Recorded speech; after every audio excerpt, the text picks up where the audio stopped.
Good morning बच्चों।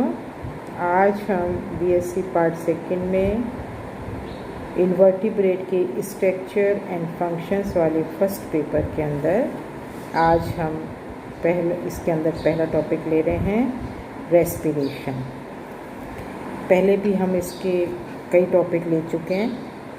Now this is our new topic that is respiration. Respiration और श्वसन एक जैविक गुण है। इस क्रिया के अंतर्गत वातावरण से मुक्त ऑक्सीजन ग्रहण कर कार्बनिक पदार्थों का ऑक्सीकरण कर ऊर्जा प्राप्त की जाती है। यह ऊर्जा शारीरिक गतिविधियों के संचालन में काम आती है। कार्बनिक पदार्थों का ऑक्सीकरण ऑक्सीजन की अनुपस्थिति में भी हो सकता है। अतः श्वसन दो प्रकार का हो सकता है। पहला प्रकार वायवीय श्वसन और एरोबिक रेस्पिरेशन, दूसरा है अवायवीय श्वसन और एनारोबिक रेस्पिरेशन। पहले वाले में जिसके अंदर ऑक्सीजन उपस्थित है, दूसरे के अंदर जिसमें ऑक्सीजन उपस्थित नहीं है। पहला है वायवीय श्वसन। यह वह क्रिया है जिसके अंतर्गत वातावरण की मुक्त ऑक्सीजन की आवश्यकता होती है। सामान्यतः अधिकांश प्राणियों में इसी तरह का श्वसन होता है। दूसरा है अवायवीय श्वसन एनारोबिक रेस्पिरेशन। इस क्रिया में ऑक्सीजन की अनुपस्थिति में भी ग्लूकोज के अणु को विखंडित कर ऊर्जा प्राप्त की जाती है। इस तरह का श्वसन उन प्राणियों में होता है जिन्हें वातावरण की मुक्त ऑक्सीजन उपलब्ध नहीं होती है। इस श्रेणी में अधिकांशतः अंतःपरजीवी प्राणी आते हैं, जैसे liver fluke, taenia solium, ascaris आदि। वायवीय श्वसन अधिकांश प्राणियों में पाया जाता है। इसमें मुख्य आवश्यकता ऑक्सीजन की होती है। प्राणी ऑक्सीजन किस तरह प्राप्त करता है, यह उसके आवासीय स्थान पर निर्भर करता है। यदि प्राणी जल में रहता है तो वह जल में घुली हुई ऑक्सीजन प्राप्त करेगा। यदि प्राणी स्थलचर है तो वह ऑक्सीजन वायु से प्राप्त करेगा। और उच्च श्रेणी के कशेरुकी प्राणी केवल वायु द्वारा ही श्वसन करते हैं, चाहे वे जल में ही क्यों न रहते हों। ऑक्सीजन ग्रहण करने के लिए बार बार उन्हें जल की सतह पर आकर सांस लेना पड़ता है।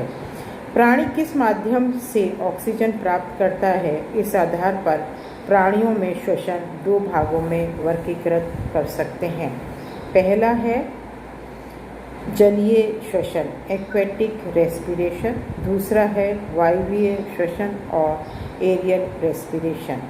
पहला देखते हैं जलीय श्वसन।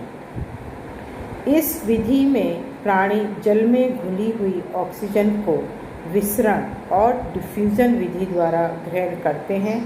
इस क्रिया के लिए अलग अलग प्राणियों में अलग अलग श्वसन अंग पाए जाते हैं, जिनका हम विस्तार पूर्वक वर्णन इस अध्याय में आगे पढ़ेंगे। तो अब इसमें हम दूसरा है इसका, पहला जलीय श्वसन, दूसरा है वायवीय श्वसन और एरियल रेस्पिरेशन।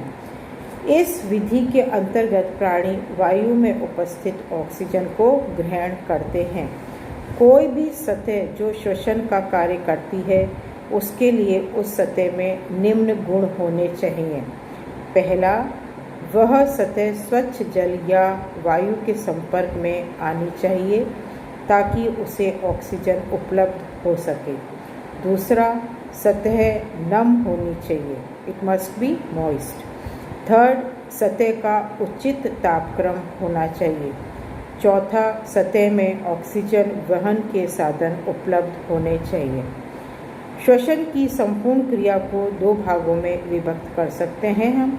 पहला है बाह्य श्वसन और दूसरा है आंतरिक श्वसन। जैसा नाम बता रहा है एक्सटर्नल रेस्पिरेशन, पहला देखते हैं एक्सटर्नल रेस्पिरेशन और बाह्य श्वसन। इस क्रिया में बाहरी वातावरण से ऑक्सीजन ग्रहण कर शरीर के विभिन्न ऊतकों तक पहुंचाई जाती है तथा भोजन के ऑक्सीकरण से उत्पन्न कार्बन डाइऑक्साइड को बाहर निकाला जाता है। This is external respiration. Second is internal respiration, जिसके अंतर्गत इस क्रिया के अंतर्गत ऊतकों तक पहुंचाई गई ऑक्सीजन से भोजन का ऑक्सीकरण कर ऊर्जा प्राप्त की जाती है। आंतरिक श्वसन की क्रिया सभी प्राणियों में समान होती है। वातावरण से ऑक्सीजन प्राप्त कर शरीर के विभिन्न ऊतकों तक ऑक्सीजन पहुंचाने में जो अंग काम आते हैं वे मिलकर श्वसन तंत्र का निर्माण करते हैं।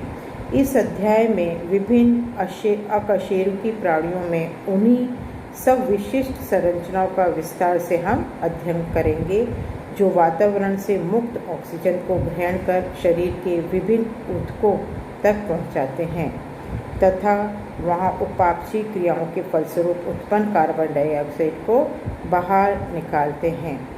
गैसों का आदान प्रदान मुख्य रूप से गैसों के आंशिक दाब पर निर्भर करता है। श्वसन सतह से गैसों का आदान प्रदान मुख्य रूप से विसरण विधि और डिफ्यूजन मैकेनिज्म द्वारा होता है।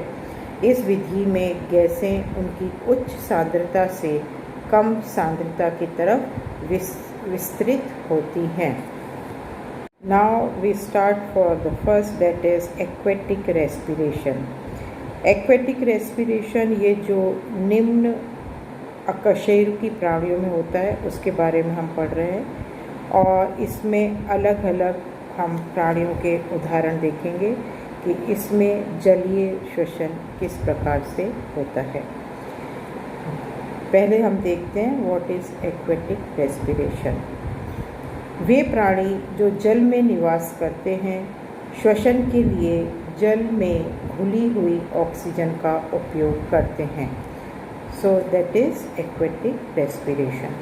सबसे पहले हम लेते हैं युग्लिना में जलीय श्वसन, एक्वेटिक रेस्पिरेशन इन युग्लिना। युग्लिना एक कोशिकीय प्राणी है जो स्वच्छ जल में रहता है। इसमें श्वसन के लिए कोई विशिष्ट संरचना नहीं पाई जाती है। यह अपनी आवश्यकता के अनुरूप जल में घुली हुई ऑक्सीजन ग्रहण करता है। पानी में ऑक्सीजन की घुलनशीलता वायु की तुलना में काफ़ी कम होती है। फिर भी जल में ऑक्सीजन की मात्रा कोशिका द्रव्य की तुलना में अधिक होती है। अतः युग्लिना सामान्य शारीरिक सतह से साधारण विसरण विधि द्वारा ऑक्सीजन ग्रहण करता है। विसरण और डिफ्यूजन वह विधि है जिसमें पदार्थों का उच्च सांद्रता से कम सांद्रता की तरफ गमन होता है। युग्लिना में गैसों का आदान प्रदान इसी विधि द्वारा होता है। युग्लिना में प्लाज्मा लेमा के बाहर की तरफ पेलिकल पाई जाती है। पेलिकल से ऑक्सीजन विस्तृत होकर कोशिका द्रव्य में जाती है, जहाँ यह कार्बोहाइड्रेट विशेष रूप से ग्लूकोज का ऑक्सीकरण कर ऊर्जा, कार्बन डाइऑक्साइड तथा जल उत्पन्न करते हैं। ऊर्जा को उच्च ऊर्जा बंधों, हाई एनर्जी बॉन्ड्स वाले यौगिक एटीपी के रूप में संचित कर लिया जाता है। श्वसन क्रिया से उत्पन्न कार्बन डाइऑक्साइड जो शरीर के लिए हानिकारक होते हैं को जल से विस्तृत कर दिया जाता है, क्योंकि कोशिका द्रव में लगातार कार्बन डाइऑक्साइड की उत्पत्ति के कारण सांद्रता बढ़ जाती है।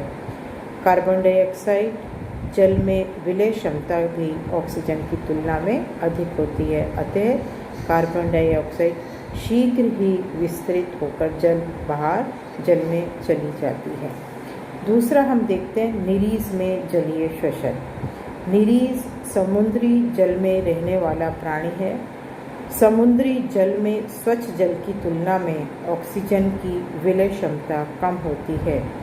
निरीज एक बहुकोशिकीय प्राणी होता है, फिर भी इसमें श्वसन के लिए कोई विशेष अंग या संरचनाएं नहीं पाई जाती हैं। निरीज में श्वसन शरीर की सामान्य सतह तथा पार्श्वर्य पादों द्वारा होता है। निरीस की त्वचा तथा पार्श्वर्य पादों में रक्त कोशिकाओं का जाल बिछा रहता है।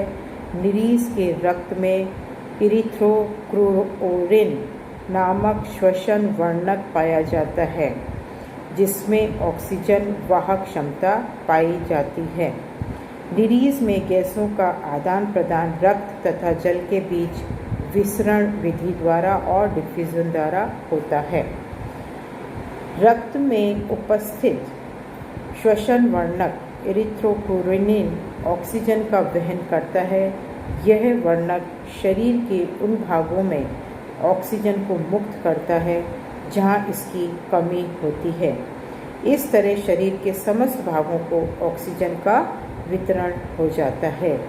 यह ऑक्सीजन कोशिकाओं में ग्लूकोज का ऑक्सीकरण कर ऊर्जा उत्पादन करती है, जिसके परिणाम स्वरूप कार्बन डाइऑक्साइड उत्पन्न होती है।